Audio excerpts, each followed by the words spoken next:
Maka jangan sampai kita melalaikan kepada Allah Subhanahu wa taala dengan kesadaran.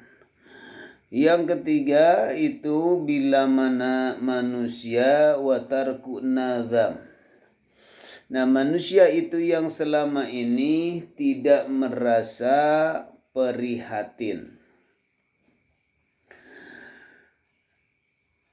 Suka meninggal karena prihatin, tidak merasa prihatin manusia ini, karena kan tidak merasa prihatin. Bila mana manusia melakukan maksiat tidak merasa prihatin, atau tidak bisa melakukan ngaji tidak merasa prihatin, atau kita tak bisa ikhlas, tak bisa prihatin. Nah, itu salah satu yang ciri-cirinya orang yang mati kolbunya. Makanya orang tak ada merasa prihatin ketika tidak ngaji, atau ngaji tidak rasa prihatin. Kenapa tidak rasa prihatin? Ya itulah mati kesadarannya. Tapi bila mana manusianya tidak mati dengan kesadarannya, insya Allah di situ akan tahu tentang masalah kenapa harus nadam yang telah kita dikerjakan. Nah, kalau banyak orang yang selama ini kita ngaji nih, kita ngaji bahkan sampai ke ngaji pun yang ada di dalam hati, apalagi kata bahasa ikhlas itu susah juga, padahal harus wajib melakukan atau mendatangkan keikhlasannya. Makanya kita ngaji harus ditingkatkan. Ngaji jangan sampai cuma ukur ngaji syariat doang.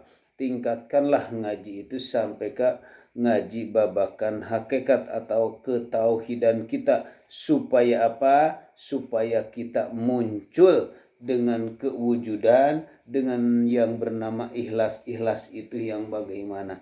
Nah, di sini banyak orang yang selalu melakukan seperti ini. Bila mana tidak melaksanakan atau sedih ketika tidak melakukan ngaji, ketika kita tidak bisa ikhlas, ketika kita bisa datang ke tempat ngaji babakan hakikat ma'rifat, itu harus sedih.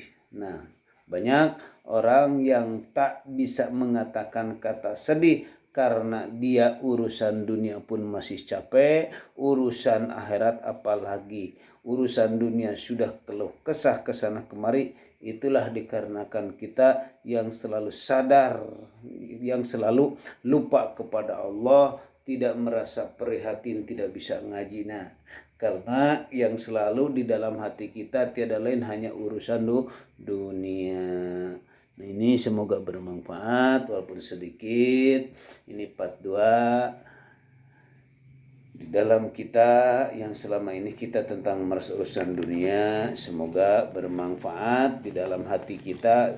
Datanglah ke tempat pengajian babakan kolbu supaya kita mengatasi dan mengetahui tentang bisa dari dulu tentang masalah ikhlas atau tentang masalah keikhlasan kita, supaya kita bisa kembali di akhirat nanti, atau ruhaniah kita supaya bisa kembali kepada Allah Subhanahu wa taala. Semoga bermanfaat. Assalamualaikum warahmatullahi wabarakatuh.